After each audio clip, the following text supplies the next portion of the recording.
साल 2010 से साल 2014 तक इन सालों में लगातार 3 घटनाएं ऐसी हुई जिन्होंने द्रौपदी मुर्मू को झकझोर कर रख दिया। एक के बाद एक 3 लाशें गांव में दफन हुई।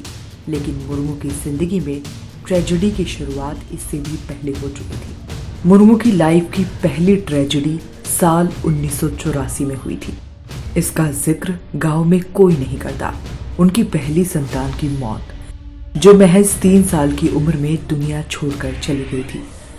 इसके बाद लगातार 4 सालों तक जिंदगी मुश्किल भरी रही। मुर्मू की लाइफ की दूसरी ट्रेजेडी साल 25 अक्टूबर 2010 में हुई। इस साल में उनके बड़े बेटे लक्ष्मण का निधन हो गया। वो सिर्फ 25 साल के थे। बड़े बेटे की मौत रहस्यमयी ढंग से हुई।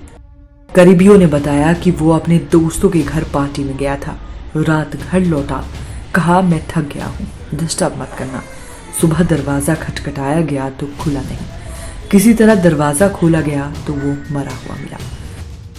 अभी वो इस दुख से उबर पाती कि 3 साल बाद तीसरी ट्रेजेडी हुई। साल था 2 जनवरी 2013। इस दिन सड़क हादसे में उनके दूसरे बेटे बिरंची की भी मौत हो गई। वो 28 साल के थे।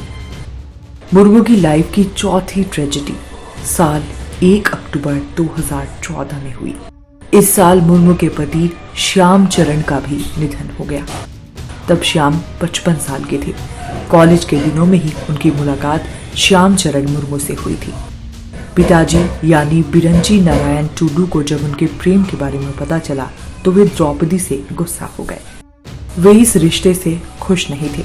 लेकिन पहाड़पुर के श्याम जी भी ठान कर आए थे कि द्रौपदी से संबंध पक्का करके ही जाएंगे।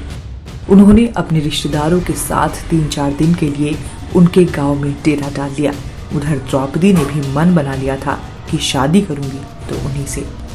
महज 4 साल के अंदर 2 बेटों और पति को खोने वाली मुर्मू इन हादसों से बेहद टूट गई थी, जिसके बाद उन्होंने अपने घर को दान कर दिया और इस इमारत में कभी सन्नाटा न पसरे इसलिए द्रौपदी ने छात्र छात्राओं का यहाँ आवास बनवा दिया।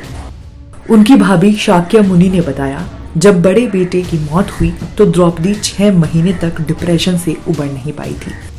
उन्हें संभालना मुश्किल हो रहा था। तब उन्होंने आध्यात्म का सहारा लिया। शायद उसी ने उन्हें पहाड़ जैसे दुखों को सहने की शक्ति दी।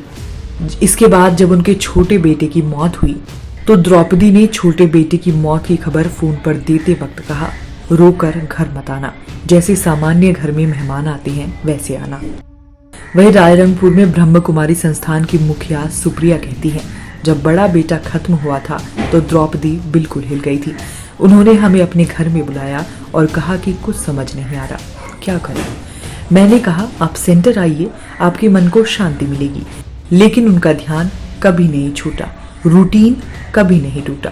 वो जितने मिलनसार हैं उतने ही डाउन टू अर्थ हैं। अहम तो किसी बात का है ही नहीं। उनके अपने छूटे तो उन्होंने दूसरों को अपना बना लिया।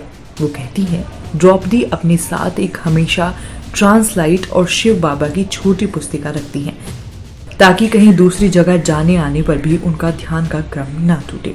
उम्मीद है कि राष्ट्रपति बनने के बाद भी वो इसी रूटीन को जारी रखेंगी। आपको बता दें कि द्रौपदी मुर्मू देश की अगली राष्ट्रपति बनने जा रही हैं। कल यानी कि 25 जुलाई को मुर्मू शपथ लेंगी। द्रौपदी मुर्मू का इतने बड़े मुकाम तक पहुंचने का सफर बिल्कुल आसान नहीं था। लेकिन एक चीज जो उन्होंने हमेशा अपने साथ रखी वो थी उनकी हिम्मत।